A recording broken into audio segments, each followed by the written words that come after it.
क्या यूपी में योगी को हटाने की प्लानिंग हो रही है? सीएम योगी से कुर्सी छीनने का फिर बन गया है प्लान। हाईकमान और सीएम योगी फिर आए आमने सामने। क्या सीएम योगी की कुर्सी फिर से संकट में है?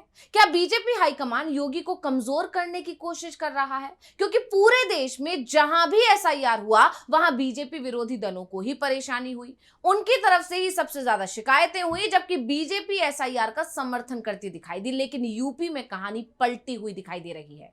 बीजेपी चिंता में दिख रही है।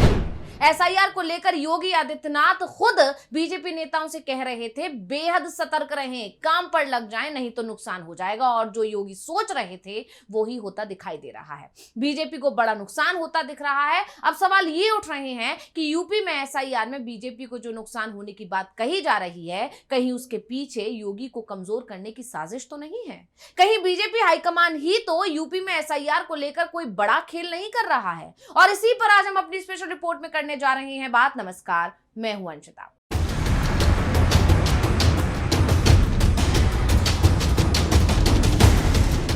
आपको बता दें, जैसे ही उत्तर प्रदेश में स्पेशल इंटेंसिव रिवीजन के बाद वोटर लिस्ट सामने आई तो इस लिस्ट ने सीएम योगी और उनके समर्थकों की नींद उड़ा दी।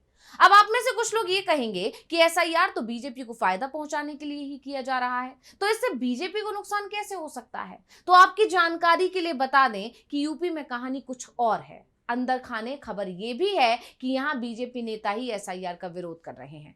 क्यों यह प्रक्रिया सीएम योगी की कुर्सी के लिए खतरा बन रही है, ऐसा क्यों कहा जा रहा है, इस पर ही हम चर्चा कर रहे हैं। तो आपको बता दें कि दरअसल उत्तर प्रदेश में स्पेशल इंटेंसिव रिवीजन के बाद वोटर लिस्ट में भारी कटौती हुई, जिसके बाद से कहा जा रहा है कि प्रदेश अब एक दशक पीछे चला गया है। चुनाव आयोग की जो फाइनल लिस्ट आई है उसके अनुसार एसआईआर से पहले राज्य में 15 करोड़ 44 लाख वोटर थे, जो अब घटकर 13 करोड़ 39 लाख 84,792 रह गए हैं। ये संख्या 2014 के लोकसभा चुनाव के समय की कुल वोटर संख्या 13 करोड़ 39 लाख से भी करीब 49 लाख कम हो गई है। एसआईआर के बाद प्रति विधानसभा सीट औसतन 71,647 वोटर कम हो गए हैं और ये गिरावट 2003 के एसआईआर के बाद की सबसे बड़ी गिरावट है। 2002 विधानसभा चुनाव में 9 करोड़ 98 लाख वोटर थे। एसआईआर के बाद 2004 लोकसभा चुनाव में संख्या बढ़कर 11 करोड़ 6 लाख हो गई थी। लेकिन इस बार आंकड़े उलट गए। जानकारी से प्रदेश के वोटर लिस्ट के अब तक की सबसे बड़ी सफाई अभियान के रूप में देख रहे हैं, और जिससे बीजेपी के खेमे में, खासकर योगी खेमे में कितनी खलबली मच गई है, इसका अंदाजा ऐसे लगाया जा सकता है कि खुद सीएम योगी लोगों से अपील कर रहे हैं कि जिनके नाम कट गए वो नाम जुड़वाएं। नए प्रदेश अध्यक्ष पंकज चौधरी की ताजपोशी के मौके पर भी मुख्यमंत्री ने इसी तरह का बयान दिया था। उन्होंने कहा था कि जिनके नाम कटे हैं उन्हें जुड़वाइए। यहां तक कि पंकज चौधरी ने भी कार्यकर्ताओं को एसआईआर में सक्रिय रहने का निर्देश दिया था, लेकिन ना तो कार्यकर्ताओं ने मुख्यमंत्री की सुनी, ना ही प्रदेश अध्यक्ष की सुनी। बीजेपी के लोग घर घर नहीं निकले, यानी उन्होंने काम नहीं किया। नतीजा और वोट कट गए, जिससे बीजेपी संगठन और सरकार के बीच जो खींचतान है उसकी पोल खुलकर सामने आ गई। अब एक तरफ तो बीजेपी के लोगों ने सीएम की बात को गंभीरता से नहीं लिया, सरकार और संगठन में पद पाने के चक्कर में इन लोगों ने मेहनत ही नहीं की। जिनका नाम जुड़ा भी है उन्होंने अपनी कोशिश से जुड़वाया है। व्यापारी या दूसरे भाजपा समर्थकों ने, बीजेपी के लोगों ने उनकी मदद ही नहीं की। वहीं दूसरी तरफ विपक्ष है, यानी समाजवादी पार्टी के कार्यकर्ता और नेता हैं जो कि ज्यादा सक्रिय रहे। उन्होंने घर घर जाकर वोट जुड़वाए।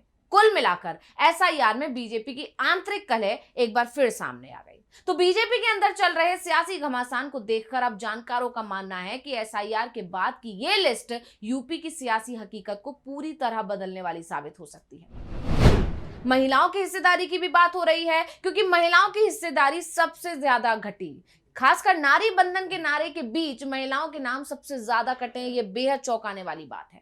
एसआईआर से पहले 7 करोड़ 21 लाख महिला वोटर थी और अब ये संख्या घटकर मात्र 6 करोड़ 9 लाख रह गई है, यानी 1 करोड़ 12 लाख महिलाओं के नाम काट दिए गए हैं, और ये 2014 के मुकाबले भी करीब 20 लाख कम है।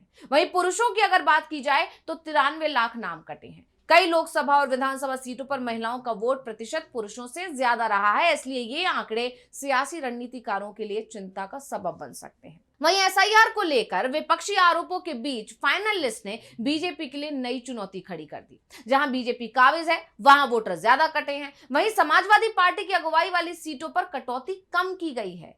1 लाख से ज्यादा वोट कटने वाली 16 सीटों में से 15 बीजेपी की हैं। सिर्फ लखनऊ पश्चिम की सीट की अगर बात की जाए तो सपा के 1,07,000 वोट कम हुए हैं।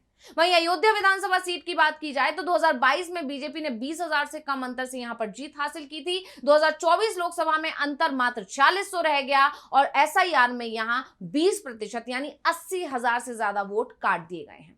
लखनऊ कैंट में डिप्टी सीएम ब्रजेश पाठक को 2022 में 39,000 वोटों से जीत मिली थी और यहां पर अब 1,24,000 वोट यानी कि करीब 33% वोट काट दिए गए हैं। सीट बार गिरावट का ब्यौरा अगर आपको दें तो 21 सीटें ऐसी हैं जहां 80,000 से 99,000 वोट कम किए गए हैं। वहीं 82 सीटें ऐसी हैं जहां 50,000 से ज्यादा वोट कम कर दिए गए हैं। इनमें से 159 सीटें ऐसी हैं जहां 30,000 से 49,999 तक वोट कम हो गए हैं, लगभग 50,000। बीजेपी और सहयोगी सीटों पर औसत गिरावट की अगर बात की जाए तो 34% तक रही है, जबकि समाजवादी पार्टी की सीटों पर यह गिरावट 15% से भी नीचे है।